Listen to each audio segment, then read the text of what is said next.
Hey guys, फिर से आप सबका स्वागत है मेरे इस चैनल में। मैं from Deepang tutorials and shorts मैं आप सबका स्वागत करता हूँ। ये सोशल फार्मेसी है।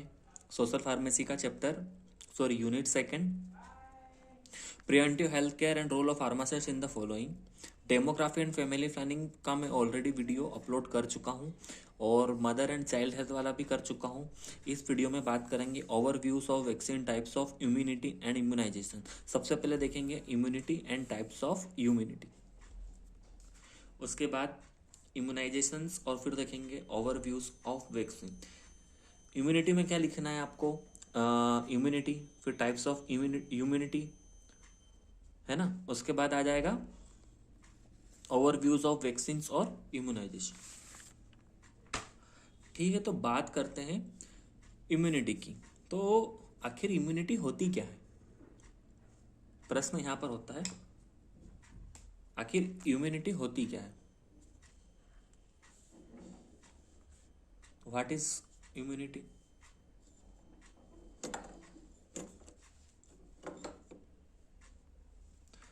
तो इम्यूनिटी मतलब, immunity define as the ability of body to resist against harmful micro organism और पैथोजेंस।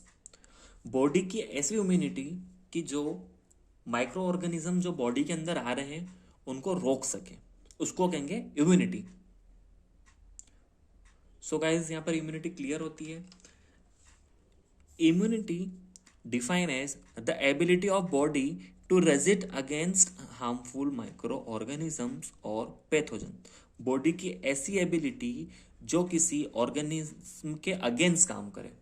जैसा कोई माइक्रो ऑर्गेनिज्म बॉडी में अटैक कर रहा है, अंदर घुस गया, तो ये उसे खत्म कर दे, उसको कहेंगे इम्यूनिटी।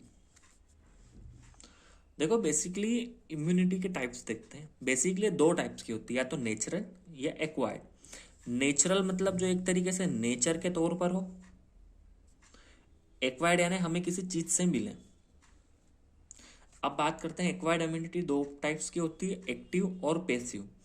अब अगर आप देखते हैं, जैसे हमें इम्यूनिटी मिलती है तो वो एक्टिव फॉर्म में हो, और ऐसी इम्यूनिटी जो पैसिव फॉर्म में, जो डेड हो सकती है, उस फॉर्म में हमको दी जाए। अब एक्टिव के दो पार्ट्स है, नेचुरल और आर्टिफिशियल। वैसे ही ठीक उसी प्रकार से पैसिव के भी दो पार्ट्स है, नेचुरल और आर्टिफिशियल। ये चार्ट देख लीजिए अच्छे से। अब मैं एक एक कर ये सारी इम्यूनिटी इसके बारे में हम समझते हैं। पहले समझते हैं नेचुरल इम्यूनिटी के बारे में। ठीक है, नेचुरल इम्यूनिटी होती क्या है? ऐसी इम्यूनिटी जो हमें बर्थ के समय से आ जाए, जैसे मां के द्वारा आ जाए। This types of immunity is present in an individual since birth and is affected by genetics. ये जेनेटिक्स से अफेक्टेड होती है। ये हमें बर्थ के दौरान अपनी मां से मिलती है। इसके फैक्टर्स देखते हैं कुछ। ये किसके द्वारा अफेक्टेड होती है? ये नेचुरल के कुछ फैक्टर होते हैं, जैसे एज।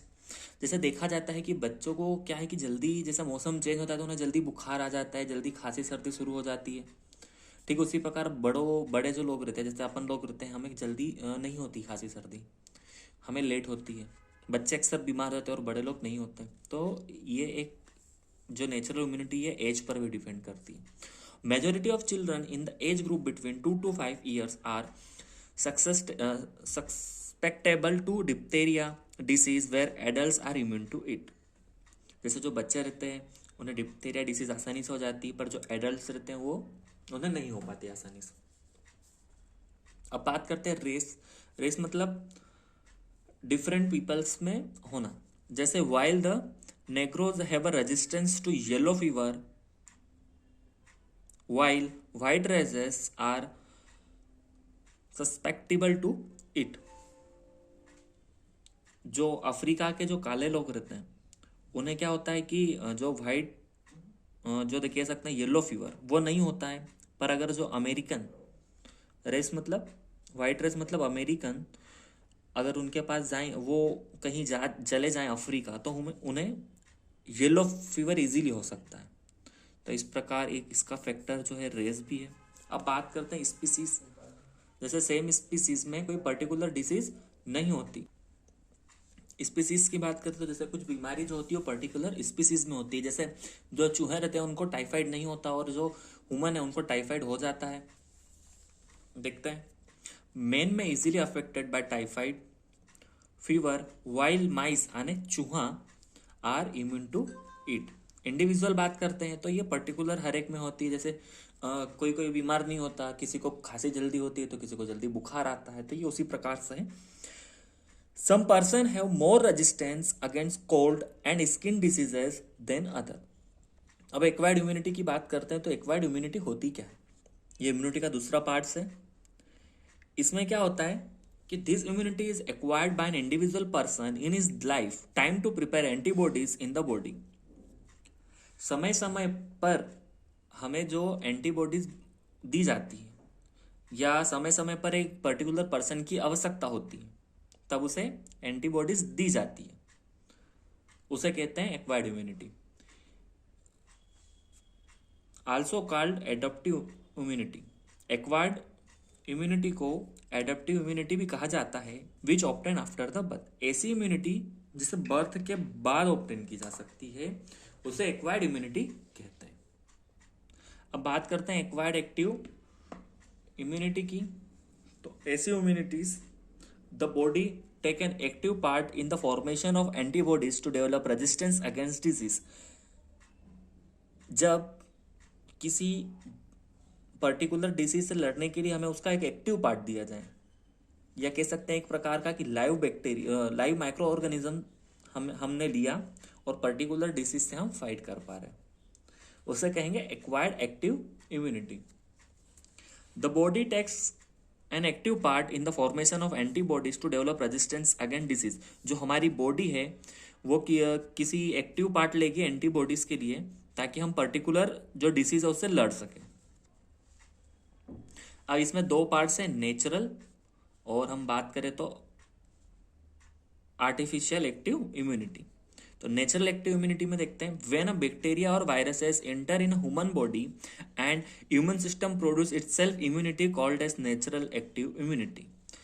एक्वायर्ड एक्टिव इम्यूनिटी के दो पार्ट्स हैं, नेचुरल एक्टिव इम्यूनिटी और आर्टिफिशियल एक्टिव इम्यूनिटी। अब इसमें बात करते हैं हम नेचुरल एक्टिव इम्यूनिटी की। तो इसमें क्या होगा कि जैसे हमें कोई डिसीज हुई है और अपनी बॉडी अपने आप से कुछ एंटीबॉडीज बना ले ताकि हम उस डिसीज से लड़ पाए या वो डिसीज अपनी बॉडी से खत्म हो जाए, इस प्रकार की इम्यूनिटी को बोलेंगे नेचुरल एक्टिव इम्यूनिटी। एक बार फिर से देखो, नेचुरल एक्टिव इम्यूनिटी मतलब हमारी बॉडी खुद से बना ले, उसको कहेंगे नेचुरल एक्टिव इम्यूनिटी। अब बात करें आर्टिफिशियल एक्टिव इम्यूनिटी की, तो इसमें क्या होता है, when the antigen substance such as vaccines are introduced into the body, thus a immunity will produced due to vaccines which is called artificial active immunity। artificial active immunity में क्या होगा कि जैसे हम बीमार हैं और हमें एक वैक्सीन लगाई गई, जैसे कोरोना के समय हम बीमार थे तो हमें कोविड-19 के समय वैक्सीनेशन हुआ था जो कॉक्स 1 था, है ना। तो जो भी हमें लगा कोरोना के समय इंजेक्शन, उससे हमें एक इम्यूनिटी मिली और हम पर्टिकुलर डिसीज से लड़ पाए। कोवैक्सीन लगी थी तो उससे हम लड़ पाए, तो उसको कहेंगे आर्टिफिशियल एक्टिव इम्यूनिटी। ऐसी इम्यूनिटी जो हमें दी जा रही है और फिर हम उससे फाइट कर पा रहे हैं। ऐसी जैसे हमें इंजेक्शन लगा, फिर उसने हमारी बॉडी में एंटीबॉडीज प्रोड्यूस करी और हम लोग फाइट हो गए, उससे कहेंगे आर्टिफिशियल एक्टिव इम्यूनिटी। अब बात करते हैं एक्वायर्ड पैसिव इम्यूनिटी। तो इसमें क्या होगा कि पैसिव फॉर्म में रहेगी, which not play an active role in the formation of antibodies, या this type of immunity are obtain from the birth. Acquired passive immunity which not play a active role in the formation of antibodies, जो antibodies के formation में active role नहीं play करेगी। इसके दो parts हैं, natural passive immunity और natural acquired immunity. ये सॉरी आएगा एक्वायर्ड पैसिव इम्यूनिटी, है ना। नहीं सही है, नेचुरल ही रहेगा, सॉरी गलती हो गई। नेचुरल पैसिव इम्यूनिटी, तो इसमें क्या होगा, this types of immunity are obtain from the birth. ऐसी इम्यूनिटी जो हमें बर्थ के समय से ही हमारे अंदर रहे। Thus, when a child is up to month, it can't affected by certain diseases because it get immunity from its mother. जैसे जब बच्चा छोटा होता है 1 महीने तक का, तो उसे बीमारियां नहीं होती क्योंकि वो ऑलरेडी अपनी माँ से एंटीबॉडीज लेके आया हुआ रहता है। तो इस प्रकार की जो एंटीबॉडीज, इस प्रकार की जो इम्यूनिटी रहेगी उसे एक्वायर्ड पैसिव इम्यूनिटी बोलेंगे। क्या बोलेंगे? Acquired natural passive immunity. ठीक है, अब बात करते हैं artificial acquired passive immunity. Passive immunity का जो पार्ट है वो आर्टिफिशियल वाला, उसकी बात करते हैं। The immunity is produced by injecting a readymade antibodies containing preparation into the body. जो पर्टिकुलर जो एंटीबॉडीज बनी होती है उसे अपनी बॉडी में डाला जाए, उसे कहेंगे आर्टिफिशियल एक्वायर्ड पैसिव इम्यूनिटी। ये जो इम्यूनिटी होती है वो शॉर्ट टर्म की होती है। This types of immunity is a short immunity. ये थोड़े दिन तक असर दिखाती हूँ कह सकते हैं। तो आई होप आपको समझ में आया होगा। अब बात करते हैं इम्यूनोलॉजिकल प्रोडक्ट की। Immunological product are preparation that are meant for. Immunological एक प्रकार की प्रिपरेशन है जिसका मतलब प्रिवेंशन ऑफ डिसीज, जैसे कोई डिसीज से रोकथाम के लिए। दूसरा, ट्रीटमेंट ऑफ डिसीज या डायग्नोस्टिक पर्पस। ये 3 रीजंस के कारण इम्यूनोलॉजिकल प्रोडक्ट की जो है वो प्रिपरेशन होती है। किसके लिए? प्रिवेंशन ऑफ डिसीज या ट्रीटमेंट ऑफ डिसीज और डायग्नोस्टिक पर्पस, जैसे किसी डिसीज से बचाने के लिए, डिसीज का इलाज करने या डिसीज का पता लगाने के लिए। अब देखो ये 2 टर्म्स आती है, एंटीबॉडीज और एंटीजन। आखिर ये होते क्या है? एंटीबॉडीज की हम बात करें, a substance that body produce in the blood to fight diseases. ऐसा सब्सटेंस जो अपनी बॉडी खुद से प्रोड्यूस करे ताकि जो पर्टिकुलर डिसीज है उससे लड़ा जा सके, उसे कहेंगे एंटीबॉडीज। अब बात करते हैं एंटीजन की। A substance that enters the body and start a process that can cause diseases, then the body usually produce substance जैसे antibodies to fight the antigen. Antigen मतलब क्या? जैसे हमारी बॉडी में जैसे वैक्सीन बने, तो वैक्सीन क्या होती है? उसी पर्टिकुलर पॉजिटिव एजेंट रहता है उसमें, तो वो हमारी बॉडी में गया, उसके बाद अपनी बॉडी ने कम मात्रा में जाएगा, है ना, तो हमारी बॉडी ऑटोमेटिक एक एंटीबॉडी डेवलप करेगी। किसके लिए? पर्टिकुलर डिसीज को फाइट करने के लिए, तो उसे कहेंगे एंटीजन। तो ये मेजर डिफरेंस था एंटीबॉडीज और एंटीजन में। तो होप क्लियर हुआ होगा। स्क्रीन शॉट ले सकते हैं आप। थोड़ा सा वैक्सीन के बारे में देख लेते हैं। वैक्सीन क्या होती है?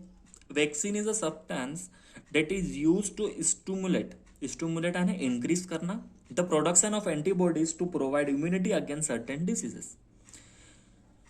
Mainly the vaccines are administered by injectable route but few में एडमिनिस्ट्रेड बाय ओरल और स्प्रे। अधिकतर वैक्सीन्स क्या होती है कि ये इंजेक्टेबल रूट से दी जाती है, पर बहुत सी जो वैक्सीन्स रहती है उसका स्प्रे भी किया जाता है या उसे ओरल रूट से भी दी जाती है। फिर से देखते हैं वैक्सीन्स क्या होती है। Vaccine is a substance that is used to increase the productions of antibodies to provide immunity against certain diseases। Vaccines क्या होती है? ये हमारे बॉडी में जाके एंटीबॉडीज का प्रोडक्शन बढ़ाती है ताकि जो हमें पर्टिकुलर डिसीज है उससे हम लोग ठीक हो पाए, उसे कहेंगे वैक्सीन्स। वैक्सीन्स के कुछ टाइप्स होते हैं basically. Live attendant vaccines, inactivated vaccine, conjugate vaccine, DNA vaccines, recombinant vector vaccines. अब देखते हैं कि जो कैरेक्टरिस्टिक्स ऑफ आइडियल वैक्सीन क्या क्या होने चाहिए। जैसे अगर एक बार वैक्सीन ली तो हमें लाइफ लॉन्ग तक कम से कम उसने इम्यूनिटी प्रोवाइड करना चाहिए। Give a long life of immunity में affect after a single dose.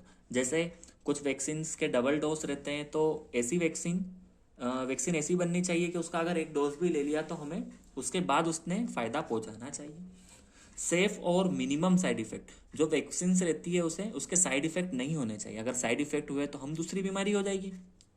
Effective against all organism, जो पर्टिकुलर जितने भी ऑर्गेनिज्म है उससे इफेक्टिव होना चाहिए। इकोनॉमिकल होनी चाहिए, सस्ती तो होनी चाहिए, तो ही तो खरीदेगा India. Administrated by non injectable routes या ओरल रूट से इंजेक्टेबल करना चाहिए। जैसे अगर बार बार इंजेक्शन लगाते हैं तो बच्चे डरते हैं, लोग लगवाने नहीं जाते, अगर ओरल होगी तो हर कोई लगवा लेगा। में स्टेबल इन फील्ड कंडीशन, अधिकतर वैक्सीनेशन जो होती है उसे कम से कम टेम्परेचर पे रखा जाता है, जैसे फ्रिज में रखते हैं, तो उसे जब फील्ड में ले जाया जाए, जैसे आप कई जगह ले जा रहे हैं वहाँ वैक्सीनेशन करना है तो वहाँ तक सही रहे। ठीक है, तो ये हमारा टॉपिक ख़त्म हुआ वैक्सीन्स का। इस टॉपिक में जो थर्ड पार्ट था सेकेंड यूनिट का, overviews of vaccines, types of immunity and immunization, ये पूरा कंप्लीट हुआ। तो आप कहाँ से हो मुझे कमेंट ज़रूर करें कि हम पर्टिकुलर इस प्लेस से देख रहे हैं। तो मिलते हैं अगले वीडियोज़ में, जिसमें effect of environment on health, water pollution, importance of safe drinking water, waterborne diseases, air pollution, noise pollution, sewage and solid waste disposal, ये सब पढ़ेंगे। और उसके बाद साइकोलॉजिकल फार्मेसी, हो सकता है दोनों का मैं कंबाइंड वीडियो डाल दूँ। तो देखते रहिए मेरा चैनल। जय हिंद, जय भारत।